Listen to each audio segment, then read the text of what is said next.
everyone. Welcome to Mental Health Bites with Dr. Judy. In this podcast, we'll discuss a timely topic related to psychology. I'll answer one of your burning questions and leave you with a practical tip to improve your mental health every single day. Let's jump right in to the timely topic of the day.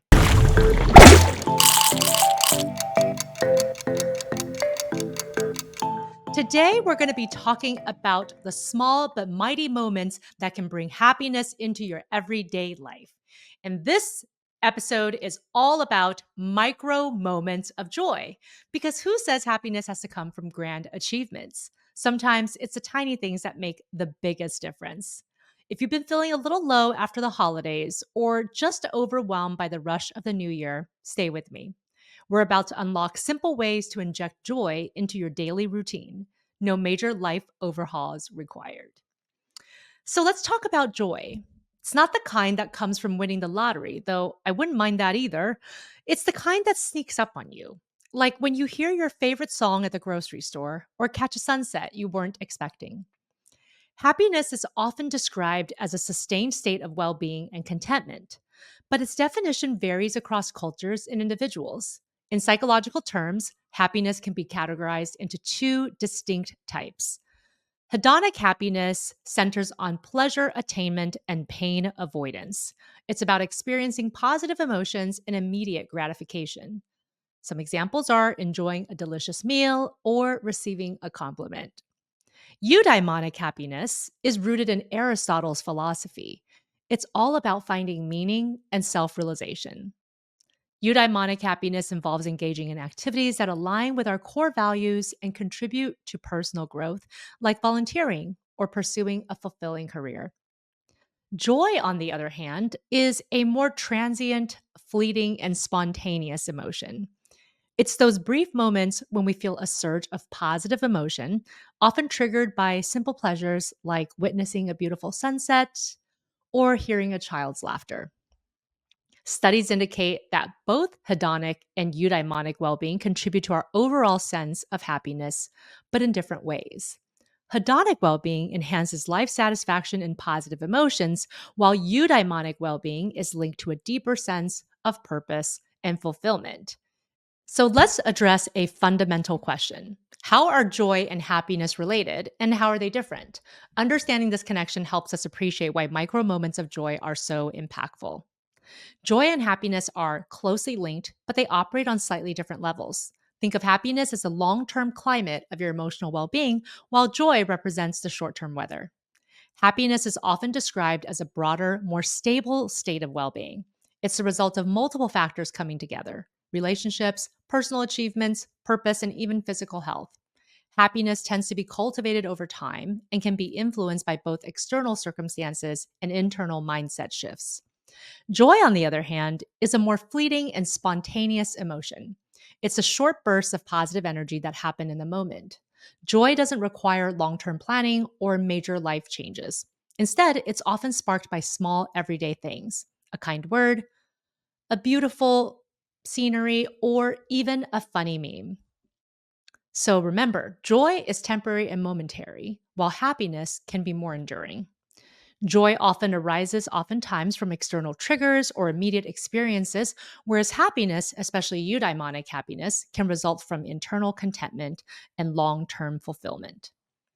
So here's the exciting part. Micro moments of joy contribute to long-term happiness and well-being.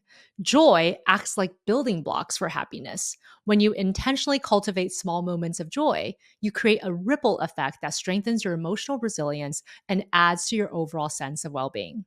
So while joy and happiness are different in how they show up, they're deeply interconnected. By focusing on joy, you're laying the foundation for greater happiness over time. So, I have a couple of interesting anecdotes from celebrities and public figures about joy. Antoni Porowski, for example, is known for his role on Queer Eye, and he practices gratitude by reflecting on simple aspects of his life, like having a healthy family and a roof over his head. He finds joy in these everyday blessings, and he's demonstrating that joy doesn't always stem from grand achievements, but can be found in achieving the little things. Similarly, Emma Watson is a renowned actress and activist, and she incorporates gratitude into her daily routine as well. She uses tools like the 5-minute journal to list things she's grateful for each day, which emphasizes the importance of acknowledging simple pleasures to enhance overall well being. Then there's Ryan Reynolds, and of course, he's an amazing actor, has been, I think, acting for a couple of decades now. And he talks about the importance of finding and inspiring joy, not just in the big moments, but in the every single day. He's a huge proponent of humor as a driving force for joy and also in his life and career. Understanding how joy works for you can allow you to intentionally seek both immediate pleasure and deeper meaning in your life. By doing so, you can create a balanced and fulfilling experience enriched with micro moments of joy that brighten your daily routine.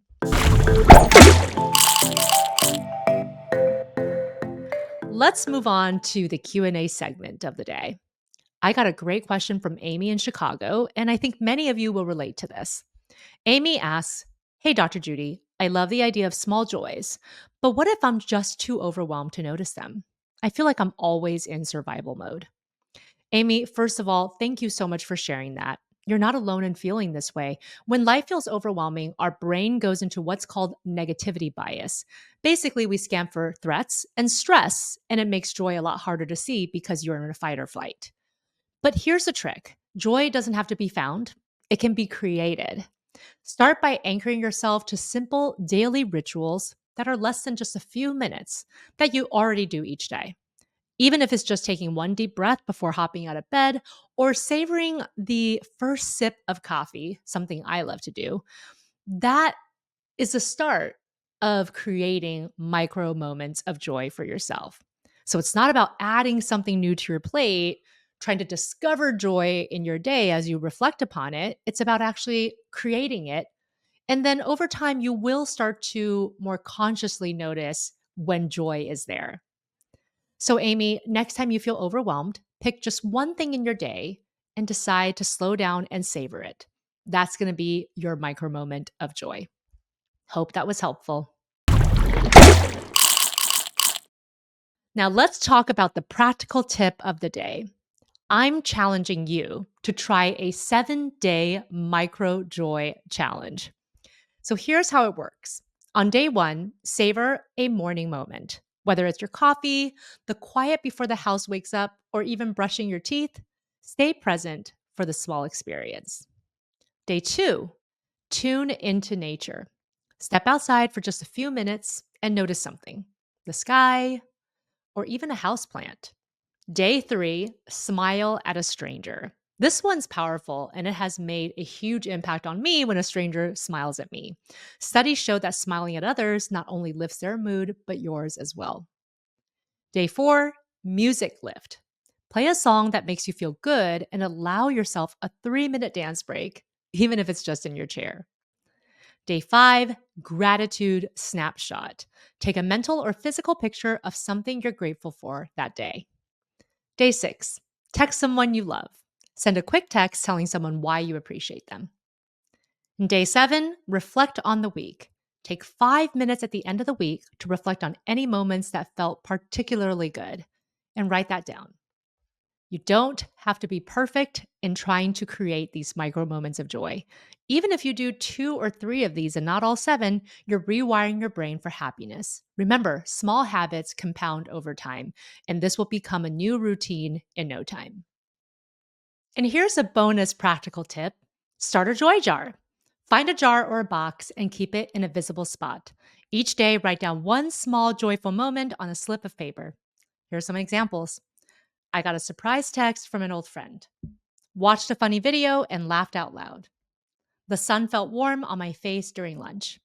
At the end of the week, read through them and reflect on your micro moments of joy. Seeing these joyful moments physically on a piece of paper makes it easier to notice the positive in your life, reinforcing this habit. Also, as your joy notes accumulate, there's actually a real sense of accomplishment that comes with that as well. Plus, you can share your joy moments with others, and that might also spark joy in someone else. Thanks for tuning in to this episode of Mental Health Bites with me. If you enjoyed this video, there's plenty more where that came from. Make sure to hit that subscribe button and click the bell icon so you never miss an update. Give this video a thumbs up if you liked it, and leave a comment below with your thoughts and any questions you have. Also, feel free to share this video with your friends and family who might find it useful. Stay tuned for more helpful content, and until next time, take care of your mental health.